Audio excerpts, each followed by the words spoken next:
ನಮಸ್ಕಾರ ಎಲ್ರಿಗೂ. ಸೊ ನನ್ನ ಹೆಸರು ಮಂಜುನಾಥ್ ಅಂತ. ಸೊ ನಾನು ಈ ಚಿತ್ರದಲ್ಲಿ ಅಲ್ಲಮಪ್ರಭು ಪಾತ್ರ ನಿಭಾಯಿಸಿದ್ದೀನಿ. ಇದು ನನ್ನ ಮೊದಲನೇ ಚಿತ್ರ.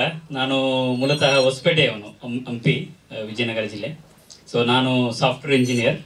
ಸೊ ಇದು ನನ್ನ ಮೊದಲನೇ ಚಿತ್ರ. ಸೊ ಈ ಒಂದು ಆಪರ್ಚುನಿಟಿ ಕೊಡೋದಕ್ಕೆ ದಿಲೀಪ್ ಶರ್ಮಾ ಅವರಿಗೆ ತುಂಬ ತುಂಬ ಧನ್ಯವಾದಗಳು. ತುಂಬ ಪಿಕ್ಚರ್ ತುಂಬ ಚೆನ್ನಾಗಿ ಮೂಡಿ ಬಂದಿದೆ. ನಂದೊಂದು ಪಾತ್ರ ಮೂಲತಃ ಒಂದು ಮುಖ್ಯ ಪಾತ್ರ. So please watch the movie. So and wish all the best to everyone. ಈ ಮೂವಿಯಲ್ಲಿ ನಾನು ಬಸವಣ್ಣನವರ ಹೆಂಡತಿ ಪಾತ್ರ ಅಂದರೆ ನೀಲಾಂಬಿಕೆ ಪಾತ್ರ ಮಾಡಿದ್ದೀನಿ. ಇದು ನನ್ನ first movie with no experience. ನಂಗೆ ಏನೂ ಎಕ್ಸ್ಪೀರಿಯನ್ಸ್ ಇರಲಿಲ್ಲ. ಫಸ್ಟ್ ಟೈಮ್ ಕ್ಯಾಮ್ರಾ ಫೇಸ್ ಮಾಡಿದ್ದು. ಐ ಥಿಂಕ್ ನಾನು ಟ್ರೈ ಮಾಡಿದ್ದೀನಿ. ಎಲ್ಲರೂ ಪ್ಲೀಸ್ ದಯವಿಟ್ಟು ಚಿತ್ರವನ್ನು ನೋಡಿ ನಮಗೆ ಆಶೀರ್ವಾದ ಮಾಡಿ. ನಾನು ಶರಣರ ಶಕ್ತಿ ಎಂಬ ಚಿತ್ರದಲ್ಲಿ ಚನ್ನಬಸವಣ್ಣ ಎಂಬ ಪಾತ್ರವನ್ನು ಮಾಡಿದ್ದೇನೆ. ಎಲ್ರಿಗೂ ನಮಸ್ಕಾರ. ವೇದಿಕೆ ಮೇಲಿರುವಂಥ ಎಲ್ಲರಿಗೂ ಧನ್ಯವಾದಗಳು ಹಾಗೂ ಮಾಧ್ಯಮ ಮಿತ್ರರಿಗೂ ಧನ್ಯವಾದಗಳು. ನಾನು ಬೇಸಿಕಲಿ ನಿರ್ದೇಶಕ. ನಾನು ಆಲ್ರೆಡಿ 3 ಫಿಲ್ಮ್ ಮಾಡಿದ್ದೀನಿ. ಬರಗಾಲ, 6x3 ಬಿಳಿ ಮಚ್ಚೆ ಅಂತ. ಇದು ನನ್ನ ಸಂಕಲನಕಾರಾಗಿ 3ನೇ ಫಿಲ್ಮು. ದಿಲೀಪ್ ಸರ್ ನನ್ನ ಗೆಳೆಯರು ನನ್ನ ಒಂದು ಕೆಲಸವನ್ನು ನೋಡಿಬಿಟ್ಟು ಕೆಲಸ ಕೊಟ್ಟಿದ್ದಾರೆ. ಫಿಲ್ಮ್ನ ಅಚ್ಚುಕಟ್ಟಾಗಿ ಮಾಡಿದ್ದಾರೆ. ಅದೇ ರೀತಿ ಸಂಗೀತ ವಿನು ಮನ್ಸು ಸರ್ ಚೆನ್ನಾಗಿ ಮಾಡಿದ್ದಾರೆ. ಟೋಟ್ಲಿ ಫಿಲ್ಮ್ ತುಂಬ ಚೆನ್ನಾಗಿ ಬಂದಿದೆ. ತಮ್ಮ ಪ್ರೋತ್ಸಾಹ ಇತ್ತು ಅಂದರೆ ಫಿಲ್ಮ್ ನಾವು ಎಲ್ಲೋ ನೋಡ್ಬೋದು. ಅದಕ್ಕೆ ದಯವಿಟ್ಟು ಎಲ್ಲರೂ ಪ್ರೋತ್ಸಾಹ ಕೊಡಿ. ಇಂಥ ಒಳ್ಳೆ ಫಿಲ್ಮ್ನ ಪ್ರೋತ್ಸಾಹ ಕೊಟ್ಟರೆ ಒಳ್ಳೆ ನಿರ್ದೇಶಕ, ಒಳ್ಳೆ ನಿರ್ಮಾಪಕರಿಗೆ ಒಂದು ಪ್ರೋತ್ಸಾಹ ಸಿಕ್ಕಂಗಾಗುತ್ತೆ. ಇಷ್ಟೇ ನಾನು ಮಾತು ಮುಗಿಸ್ತೀನಿ. ಅವರು ಫೋನ್ನಲ್ಲಿ ಏನು ಮಾತಾಡಿದ್ರು ಅಂತೂ ಸರಿಯಾಗಿ ಕೇಳಲಿಲ್ಲ.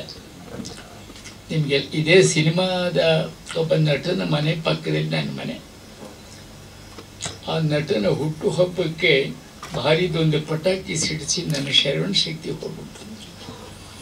ಹೀಗಾಗಿ ನನಗೆ ಮೊದಲಿನ ಹಾಗೆ ಎಲ್ಲರೊಡನೆ ನೇರವಾಗಿ ಮಾತಾಡೋದು ಹೋಗ್ಬಿಟ್ಟಿದೆ. ಇವರು ಈ ನಿರ್ದೇಶಕರಾಗಲಿ ನಿರ್ಮಾಪಕರಾಗಲಿ ಯಾರೂ ನನಗೆ ಹೆಚ್ಚಿನ ಪರಿಚಯ ಇಲ್ಲ. ಅದರ ದೂರವಾಣಿಯಲ್ಲಿ ಹೇಳಿದರು ಇದು ಬಸವಣ್ಣನ ಕುರಿತಂಥದ್ದು ಅಂದಾಗ ಸಹಜವಾದಂತಹ ಆಸಕ್ತಿ. ಇವತ್ತು ಅದ್ರ ಚಿತ್ರ ನಾನು ಪೂರ್ತಿ ನೋಡಿಲ್ಲ. ಕೊನೆಯಲ್ಲಿ ಬಂದೆ, ಹಾಡನ್ನ ಹಾಕಿದ್ದಾರೆ. ಮತ್ತು ಅದು ಭಾರಿ ಶಬ್ದದಿಂದಾಗಿ ಏನಂತ ಅದು ಕೂಡ ನನಗೆ ಕೇಳಲಿಲ್ಲ. ನಾನು ನಿಧಾನವಾಗಿ ನೋಡಬೇಕಾಗ್ತದೆ. ಏನೇ ಇರಲಿ, ಶ್ರಮ ಪಟ್ಟಿದ್ದಾರೆ ಅನ್ನೋದಂತೂ, ಸಾಹಸ ಮಾಡಿದ್ದಾರೆ ಅನ್ನೋದು ಆ ದೃಶ್ಯಗಳಿಂದ ಆ ಕಾಸ್ಟ್ಯೂಮ್ಸ್ ಬಗ್ಗೆ ಭಾಳ ಖರ್ಚು ಮಾಡಿರೋ ಕಾಣಿಸ್ತದೆ. ಅದರ ಉತ್ತರ ಕರ್ನಾಟಕದ ಸಂಸ್ಕೃತಿಯನ್ನು ಅದರಲ್ಲಿ ಪಾಲಿಸಿದ್ದಾರೆ. ಅದು ಬಹಳ ಮುಖ್ಯವಾದಂಥದ್ದು.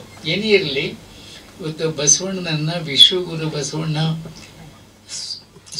ಸಾಂಸ್ಕೃತಿಕ ನಾಯಕ ಅಂತ ನಮ್ಮ ಕರ್ನಾಟಕ ಸರ್ಕಾರ ಘೋಷಣೆ ಮಾಡಿರೋ ಸಂದರ್ಭದಲ್ಲೇ ಈ ಚಿತ್ರ ತಯಾರು ಮಾಡಿರೋದು ತುಂಬ ಸೂಕ್ತವಾಗಿದೆ. ಇದು ಚಿತ್ರವನ್ನು ಒಬ್ಬೊಬ್ಬರು ಒಂದೊಂದು ದೃಷ್ಟಿಯಿಂದ ಬಸವಣ್ಣನನ್ನು ನೋಡಿರಬಹುದು. ಆದರೆ ಇವರು ಹೇಗೆ ಬಸವಣ್ಣನನ್ನು ಜನಗಳ ಮುಂದೆ ಇಟ್ಟಿದ್ದಾರೆ ಅನ್ನೋದನ್ನು ಕೂಡ ನಿರ್ದೇಶಕರು ತಮ್ಮ ಮಾತುಗಳಲ್ಲಿ ಹೇಳಿದ್ದಾರೆ. ಬಸವಣ್ಣ ಯಾಕೆ ಪ್ರಸ್ತುತ ಅನ್ನೋದನ್ನು ಈ ಚಿತ್ರದಲ್ಲಿ ಅವರು ಸರಿಯಾಗಿ ನಿರೂಪಣೆ ಮಾಡಿದ್ದಾರೆ ಅಂತ ನಾನು ನಿರೀಕ್ಷೆ ಮಾಡಿದ್ದೇನೆ. ಆ ದೃಷ್ಟಿಯಿಂದ ಇದನ್ನು ಜನ ಸ್ವಾಗತಿಸಲಿ, ಅವರ ಪ್ರಯತ್ನ ಒಳ್ಳೆಯ ಫಲ ನೀಡಲಿ, ಅವರು ಯಶಸ್ವಿಯಾಗಲಿ ಅಂತ ಹೇಳಿ ನಾನು ಹಾರೈಸ್ತೀನಿ. ಚಿತ್ರವನ್ನು ಪೂರ್ತಿ ನೋಡಿದಾಗ ನಾನು ಏನು ಅಭಿಪ್ರಾಯ ಕೊಡಬೇಕು ಅದನ್ನು ನಾನು ಕೊಡ್ತೇನೆ. ಇನ್ನು ಅನುಭವ ಮಂಟಪ ಅಂತ ಪ್ರಸ್ತಾಪ ಮಾಡಿದರು. ನಾನು ಅದರ ಸಮಿತಿಯ ಅಧ್ಯಕ್ಷನಾಗಿರೋದರಿಂದ ನನಗೆ ಅದು ಒಂದು ಸಂತೋಷ. 12ನೇ ಶತಮಾನದಲ್ಲಿ ಅವರ ಸಮಕಾಲೀನ ಸಮಸ್ಯೆಗಳನ್ನು ಕುರಿತು ತಾತ್ವಿಕ ಮತ್ತು ಸಾಮಾಜಿಕ ಎಲ್ಲ ಸಮಸ್ಯೆಗಳನ್ನು ಕುರಿತು ಅನುಭವ ಮಂಟಪದಲ್ಲಿ ಚರ್ಚೆ ಆಗ್ತಾ ಇತ್ತು. ಎಲ್ಲ ವರ್ಗದ ಜನಗಳು ಕೂಡ ಅಲ್ಲಿ ಪಾಲ್ಗೊಳ್ತಾ ಇದ್ದರು ಅನ್ನುವಂಥದ್ದು.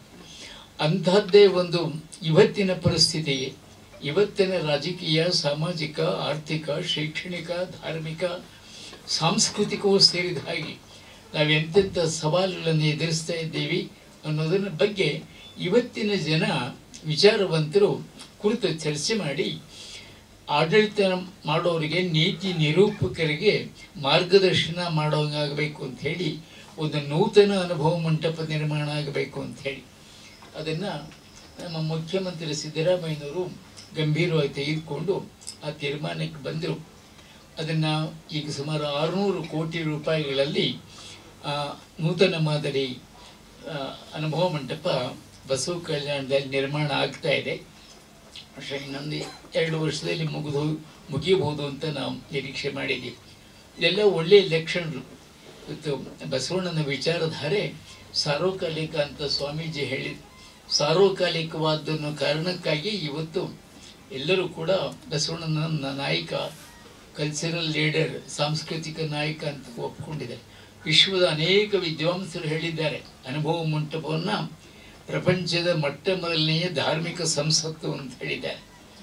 ಅದು ರಿಲಿಜಿಯಸ್ ಪಾರ್ಲಿಮೆಂಟ್ ಅಂತ ಹೇಳಿದ್ದಾರೆ.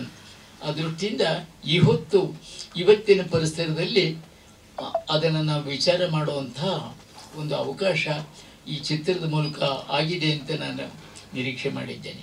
ಒಳ್ಳೆಯದಾಗಲಿ ನಿಮಗೆಲ್ಲ, ನಿರ್ದೇಶಕರಿಗೆ, ಸಂಗೀತಗಾರರಿಗೆ, ನಿರ್ಮಾಪಕರಿಗೆ ಒಳ್ಳೆಯದಾಗಲಿ.